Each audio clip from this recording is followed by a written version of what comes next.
This video is going to be it's going to heavily revolve around Jehovah's Witnesses, because there are a lot of goings on in that world right now, and I feel like there's a lot to cover with that. So I am going to get into Jehovah's Witnesses in a minute, but for the moment, I just wanted to announce some really interesting stuff that's been happening.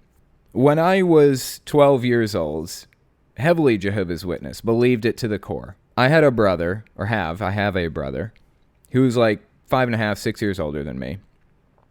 And so I was 12 and he was like 17, 18 years old, right? And he had this girlfriend who was also a Jehovah's Witness at the time. They're all out of the religion now, but they were dating. And with Jehovah's Witnesses, you're not allowed to be alone under any circumstances, period. You cannot be alone with somebody of the opposite sex who's around the same age as you, basically, and who is baptized, all kinds of weird rules. Anyway, they were not allowed to be alone. So I was their chaperone. They're not allowed to be alone for a second, not for a second. It would violate so many rules. I went on lots of car trips with them. Like, we would go to Kentucky to go spelunking, or just a bunch of other fun trips that they would do as a couple, and I'd go with them as a chaperone to make sure they didn't do anything naughty, you know how that goes. And on those long car rides, they dated for probably 6 months, maybe a year. This person, my brother's ex-wife now, had very specific taste in music. She had Sublime CDs and she had Tool CDs. She had the CD Anima, and we listened to that CD while we drove. And of course, that's like super forbidden. You're not supposed to listen to that kind of thing. I mean, they have a song on the CD Anima called Eulogy that is basically a eulogy to Jesus, talking pretty poorly about him. Like, here, let me just look it up real quick. Here are the lyrics to the song Eulogy. This is on the CD I was listening to while chaperoning, while I was a Jehovah's Witness. He had a lot to say. He had a lot of nothing to say. We'll miss him. So long, we wish you well. You told us how you weren't afraid to die. Well then, so long, don't cry or feel too down. Not all martyrs see divinity, but at least you tried. Standing above the crowd, he had a voice that was strong and loud. We'll miss him. Ranting and pointing his finger at everything but his heart. We'll miss him. We're gonna miss him. No way to recall what it was that you'd said to me, like I care at all. So loud. You sure could yell. You took a stand on every little thing. And so loud. Standing above the crowd, he had a voice so strong and loud that I swallowed his facade, 'cause I'm so eager to identify with someone above the ground. Someone who seemed to feel the same, someone prepared to lead the way, and someone who would die for me. Will you? Will you now? Would you die for me? Don't you fucking lie. Don't you step out of line. Don't you fucking lie. You've claimed all this time that you would die for me. Why then are you so surprised when you hear your own eulogy? Come down, get off your fucking cross. We need the fucking space to nail the next fool martyr.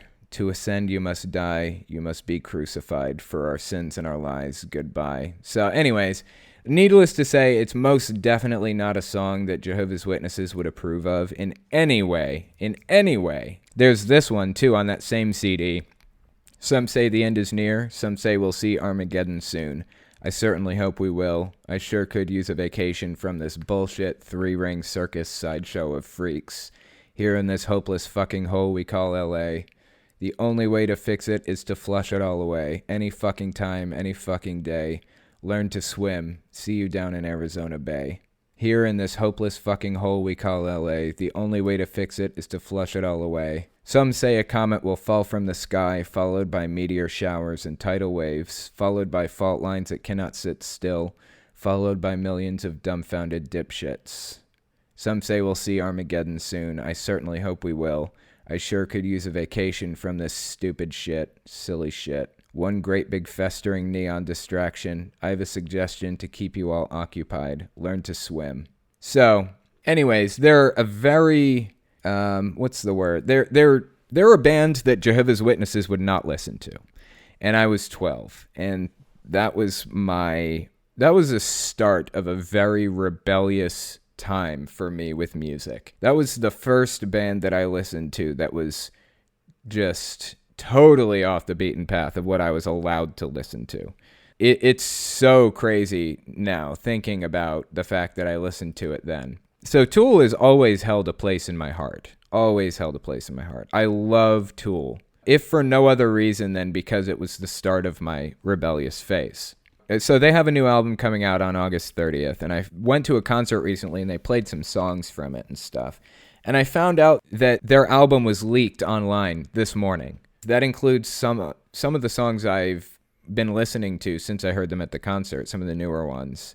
And it's absolutely fantastic. Like, it's been 13 years since they released an album. Their last album came out in, I think, like 2006, and it was called 10,000 Days. And I was in high school, maybe, or just barely in high school. And it was a really, really good album. But as time went on, they started out as a really heavy, hard band, screaming, raging, angry band in the 90s, early 90s. And as time went on through the mid-2000s, they got a lot more mellow, a lot more chill and relaxed. And I love all of their music, but I really love their mellow, chill stuff because it's deep.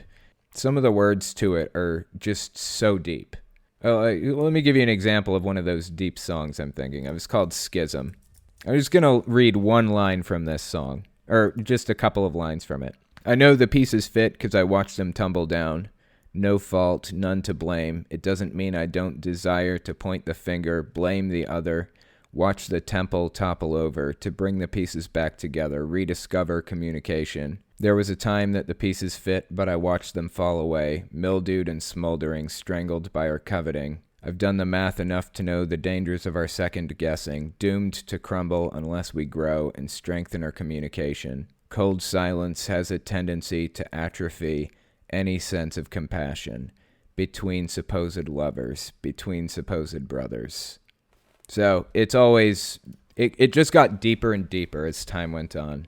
And so the new album released, so this is my de facto review of the album. It's really, really good, and it has some deep lyrics, but I don't think that the lyrics are as deep as they once were, or they're not about the same subjects as they once were, at the very least.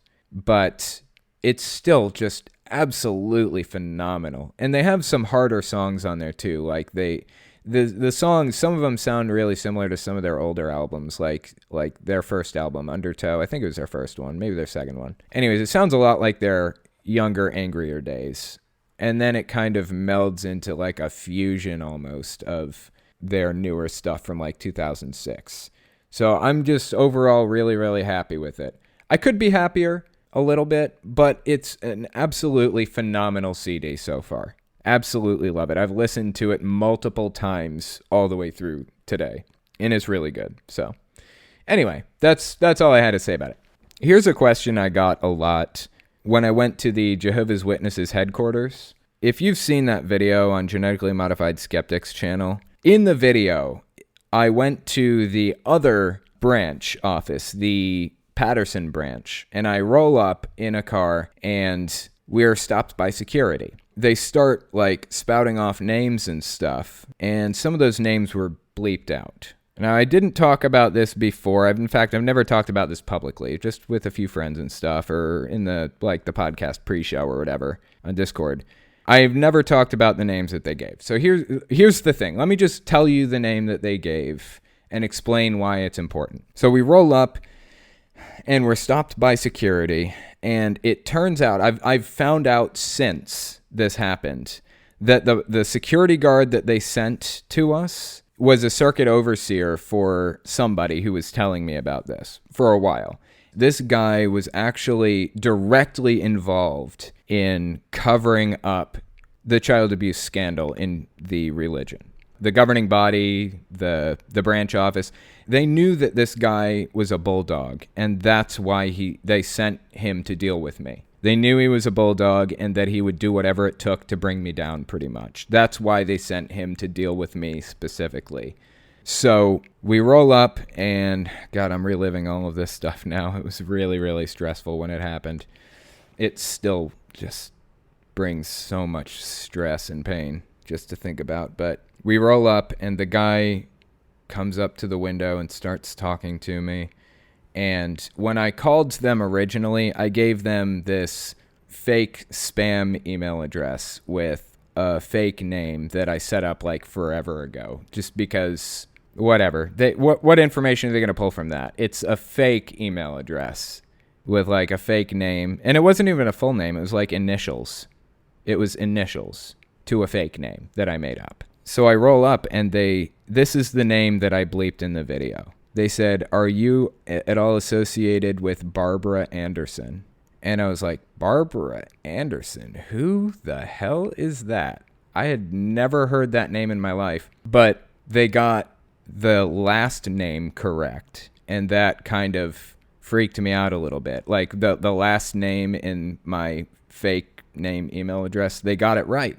The last name of the fake email address was Anderson. So that was like, this is a little startling. So I was like, no, I've never heard that name in my life, because that's true. I had never heard of Barbara Anderson before. Well, it turns out that's a real person. I went and looked around and found out who Barbara Anderson is. So let's take a look at this person and just read about her. This is on jwfacts.com. A lot of you guys may know of this website. It's a really, really solid website. It's been around for like decades, I think. It's run by Paul Grundy. Really legit dude. He is the reason for an awful lot of people getting out of the religion. So I have just mad respect for this guy. So there's this article about Barbara Anderson on jwfacts.com. Barbara Anderson, Brooklyn, Bethel. The Discoveries of Barbara Anderson is article written by Barbara about her experiences as a researcher and writer in the Bethel Writing Department in Brooklyn. The file is a 25-page, 720 kilobyte Microsoft Word document. I highly recommend taking the time to download and read her story. Barbara wrote a number of articles for the Watchtower publications and was one of the researchers for the Proclaimers book, which is actually a really, really important book for Jehovah's Witnesses. She became involved in research on pedophilia for a number of articles released in the 1990s. Eventually, her conscience no longer allowed her to be associated with the Watchtower Society, particularly due to the governing body's refusal to change Watchtower policy that protects pedophiles. Barbara's letter to the governing body is a letter from 2012 regarding the July 2011 Watchtower article describing as mentally diseased those that leave the religion over doctrinal issues. Judgment Day Must Wait by Paul presents a complete history of the ideology of the Watchtower Society and its focus on Judgment Day. It includes a chapter on the topic of child abuse written by Barbara Anderson, which was a forerunner to her life story, Discoveries of Barbara Anderson. So basically this person, Barbara Anderson, she was a writer and a researcher for the writing department at Brooklyn Bethel. Let's read her letter to the governing body. This is a letter from Barbara Anderson to the Watchtower Society after she left. In 1517, Martin Luther wrote in a letter to Archbishop Albert of Mainz, "You must graciously forgive that I, that scum of the earth, am so bold as to dare to address a letter to you. Yes, I know you think of me as scum, like the Mainz believed of Luther, wondering how I dare write you a letter. Someone Jehovah's Witnesses disfellowshipped back in 2002. I was accused of being an unrepentant sinner and condemned for causing divisions, then labeled apostate because I spoke out publicly on NBC's Dateline TV program about the child sexual abuse policies that protected pedophiles, policies that you helped formulate. Now do you remember me? I bet you do. For acting out of conscience, it's certainly uncalled for to be shunned as an apostate and viewed as dead by my family and friends. But according to the July 15th, 2011 Watchtower, I'm also mentally diseased because it states that all apostates are mentally diseased. Injuries from a physical attack can heal, but experts say insults and name-calling can cause emotional pain that lasts a lifetime. That's why there is a saying, the pen is mightier than the sword. You know that words can cut like knives, and it appears that's why you use words in Watchtower literature that can damage those who differ with the religion of Jehovah's Witnesses. It's been nearly 20 years since I walked your hallowed carpets. I loved every minute of it, except for the 2 times I crossed swords with 2 of your staff members at different occasions over the unethical and dishonest practices. One of those staff members is still in your midst. Back then, I believed in the integrity of your staff writers. I thought they were loyal to God and never underhanded with respect to religious truth. But much investigation proved to me that some writing department writers are incompetent and some are just plain dishonest. If I said the religion of Jehovah's Witnesses is as bona fide as snake oil, that it is poppycock and bunkum, I've never heard those words before, many in our politically correct society would consider my words offensive and hurtful. Yet, Watchtower staff writers believe they can get away with twisting the scriptures, using them against those who question doctrines and policy, and do it with impunity, such as recently claiming, well, apostates are mentally diseased, and they seek to infect others with their disloyal teachings. First of all, that's ridiculous. Paul didn't say anything about apostates. The Watchtower did. And he didn't say in verse 4, he, any man that teaches other doctrines, is mentally diseased. The words mental disease describes a bodily condition. Paul said he, but being mentally diseased over questionings and debates about words. These men literally doted, craved, questioning, and disputes over Jesus' words to such an extent that the craving for controversy was like a sickness. Since there was no reasoning with such corrupt men, Paul urged that Timothy not waste his time with them. I don't have an argument with you about your translation of the Greek word nocio as mentally diseased, or any comparable words used in other translations. My argument is not with the Apostle Paul's negative description of the mindset of his primary opposers who were pseudo or false brothers or false teachers, questioning and debating a particular matter. However, I do take issue with your interpretive application of his words. The first followers of the Jew, Jesus Christ, were Jewish, and they continued to follow the law of Moses. Early Hellenized Jewish Christian believers, referred to as Judaizers, obsessively argued over the words of Christ, insisting that Gentile Christians get circumcised and observe the Mosaic law. Acts 15:5 said some former believers were Pharisees. Paul mentions his struggles with this group in at least 5 of his letters. Clark's commentary rightly said these Judaizers were not apostles nor apostolic men, but they were undoubtedly members of the Church of Ephesus. So she's basically arguing that apostates are not mentally diseased and that they made up the whole apostate thing themselves by using the scriptures, which is pretty awesome, actually. She seems like a legit person.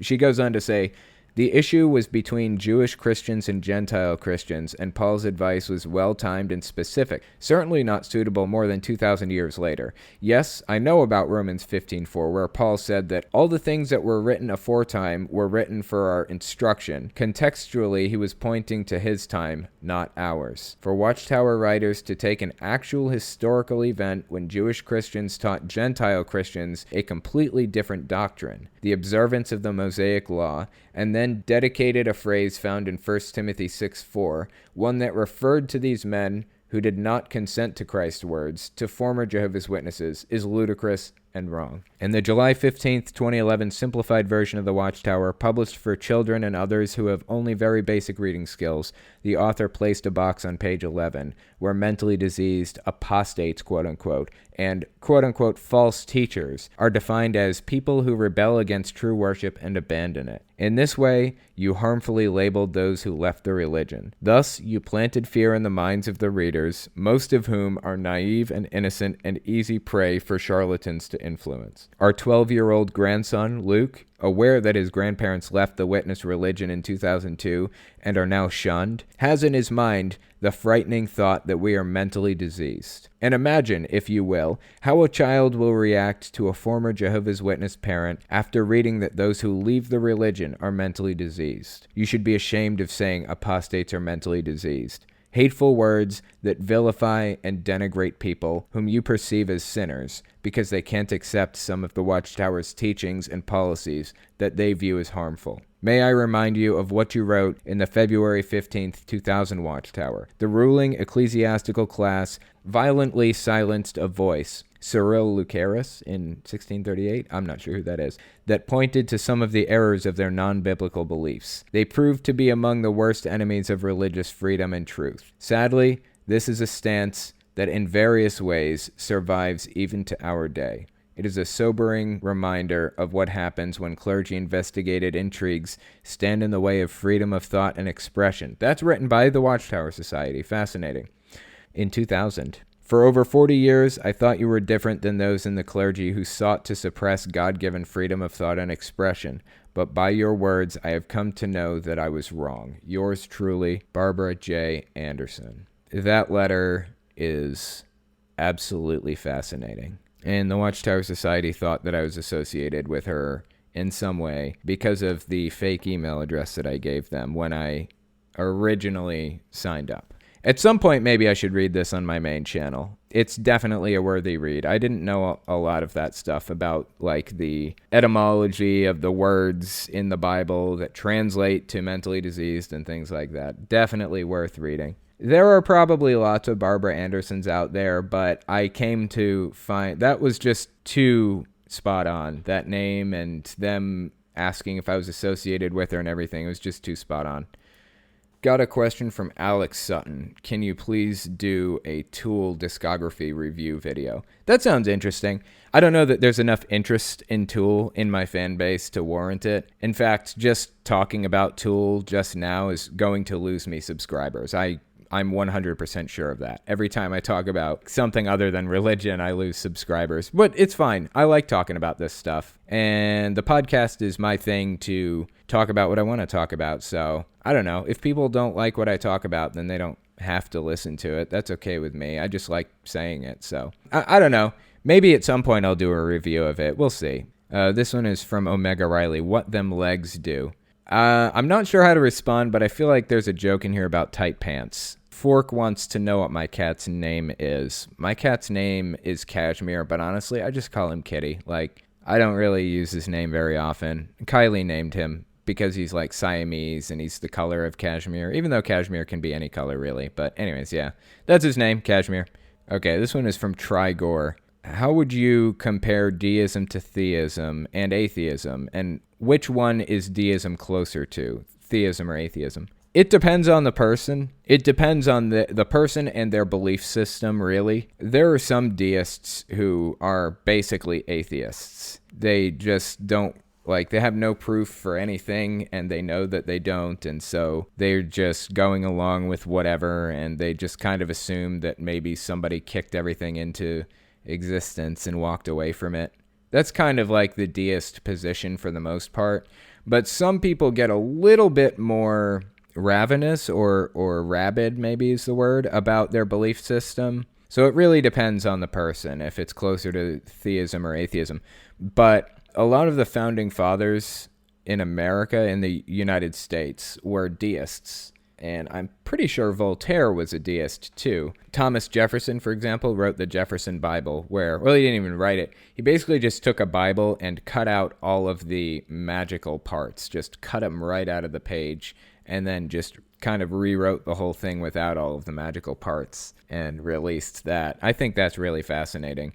It's kind of funny that people say that this is a Christian country built on Christian principles with Christian founders, blah, blah, blah. That's a little bit debatable. That's most definitely debatable. Most of the founding fathers were not Christians. The culture is a very, very Christian one now, but it wasn't really founded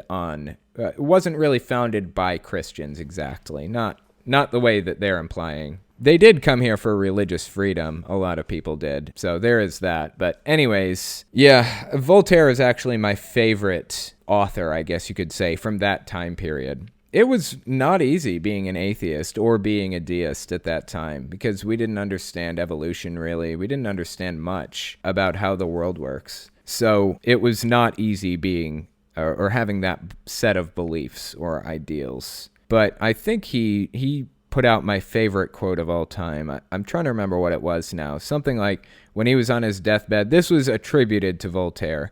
I don't know how true it is that it was his saying. I don't think it was his originally, but it's funny anyways. He was on his deathbed, or somebody was, and the priest showed up and said, "Repent your sins to me so that you don't go to hell, and renounce the devil," or denounce the devil or something. And he said, "My dear man, this is no time to be making enemies." I thought that was pretty solid. That's an awesome story. This one's from Fork. My parents are pretty accepting, but my grandparents aren't. How do you deal with people who you care about asking about your beliefs, or when I get confirmed? My parents are trying to cover for me, but I know it will come up eventually. It's kind of a complicated thing to deal with that. I have a couple of videos, like part 1 and 2, of how to deprogram a religious extremist. I think those are the titles. That's the title of the video. It's kind of a method for conversing with people who are extreme. You may try watching those videos and adopting the method.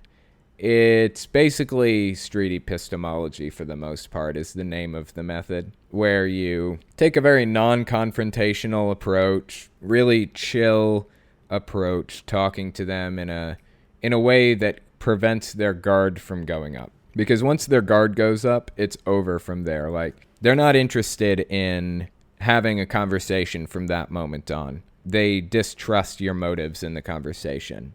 You won't be able to get anything done anymore if their guard goes up. So the trick is to keep their guard down, make them think that you're interested and you want to learn and that you want to move forward in the direction that they want you to move in and things like that, and then ask some light, gentle, probing questions that kind of poke holes in their ideas. That's pretty much the method. Give it a shot. Just watch the videos and see kind of what I say about it and how I do it, and see if it helps you out. So Jehovah's Witnesses have been dealing with a lot of bad press lately. And I covered this on the last podcast. The reason for this is because, what's his name? I think it's Andrew Cuomo.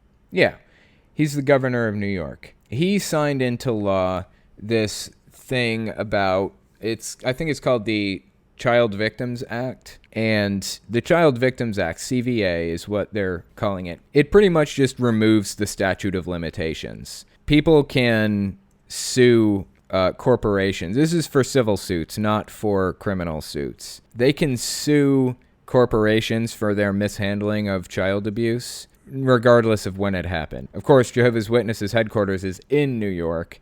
There are a ton of lawsuits opening up right now against the Watchtower Society for mishandling child abuse. So they're getting covered by like CBS, ABC, everybody. Just everybody is covering this stuff about Jehovah's Witnesses. They're getting a lot of bad press coverage. So let's just take a look. This is CBS Local in Los Angeles. The title of it is Man Alleges He Was Abused as a Child by Jehovah's Witness Church Elder. Let's give this article a read, see what it has to say. A 26-year-old man is suing several Jehovah's Witness organizations, alleging he was sexually abused by an adult elder in his congregation, starting when he was 6 years old. Kevin Ramirez alleged in the complaint that his abuser, identified as Humberto, used his position within the church to build a relationship with Ramirez's family that enabled him to molest Ramirez from 1999 to 2001. Indeed, Humberto used his position to molest multiple boys in the congregation, the suit alleged. Humberto molested plaintiff on numerous occasions, including during and after church events such as field service, Bible study,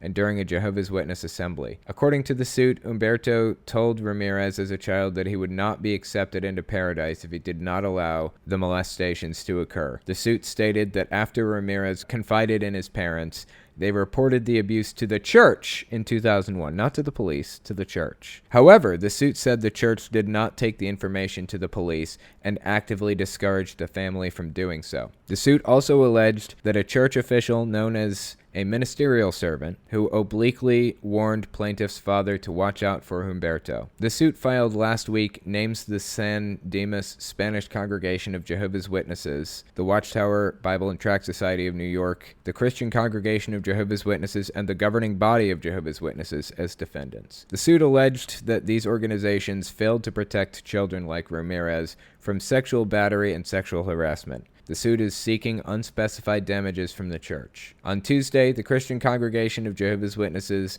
said that Watchtower does not comment on pending litigation. I bet. Yeah, I bet. We don't comment on pending litigation. Okay. Are you going to comment on past litigation that's already completed? Of course not, because there are cases. So let's hear your comment now. Watchtower's stand on the subject of child abuse is very clear. We despise child abuse in any form, the statement said. Our hearts go out to anyone who suffered as a result of child sexual abuse. Over the years, Watchtower's publications have addressed this topic with a view to equipping parents to protect their children.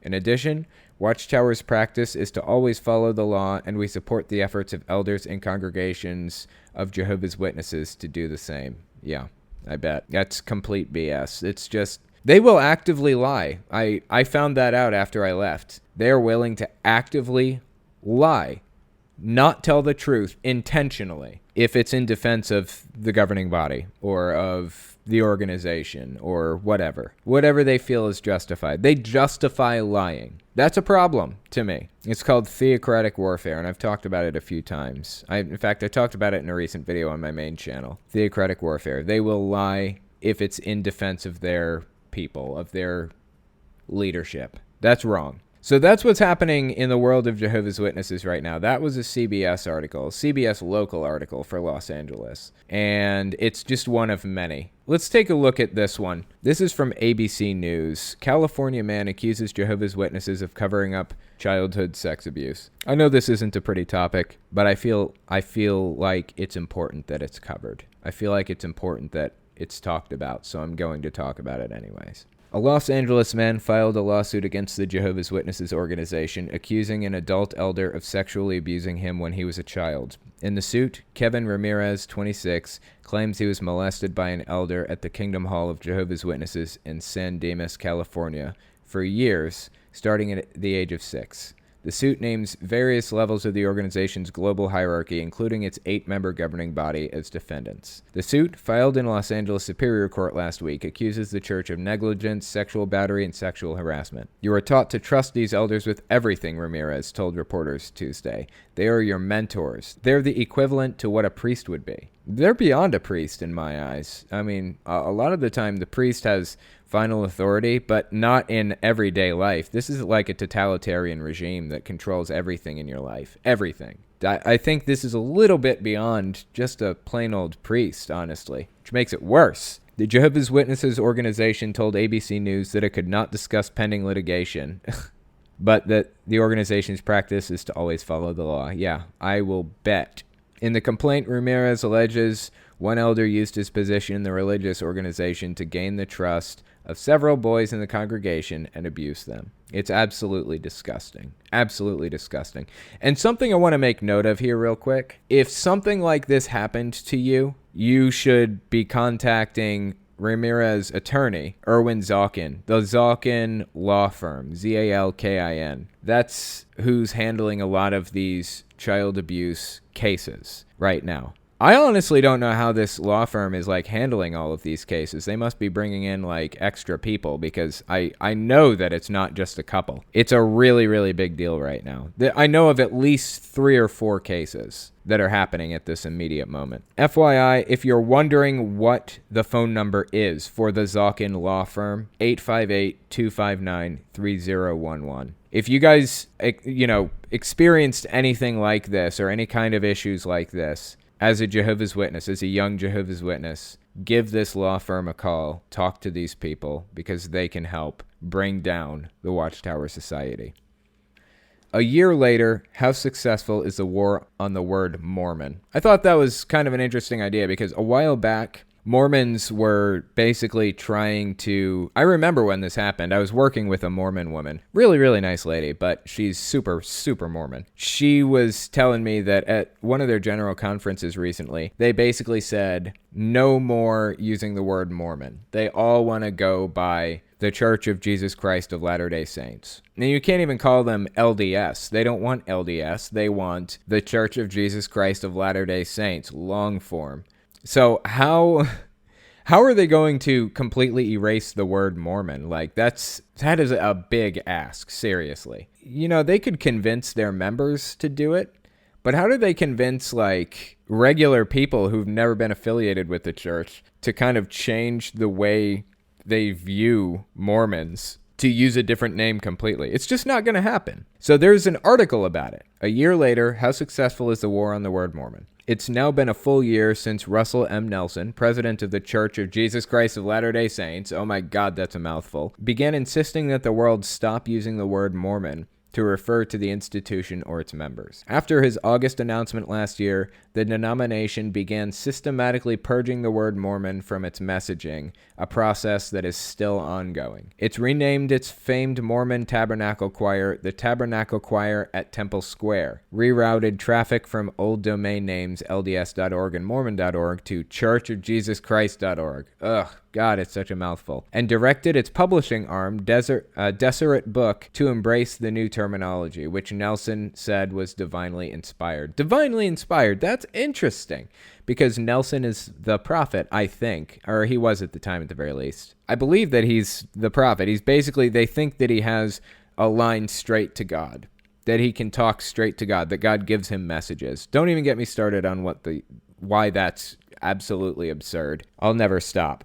Anyways, the article goes on to say, after noting last August that the instruction to emphasize the full name of the church had come from the Lord, Nelson employed even stronger language at the church's semi-annual general conference in October, saying that the use of long-standing term Mormon in reference to the church constituted a major victory for Satan. Okay. But old habits die hard, and the move to make the word Mormon anathema has encountered some resistance, including from journalists.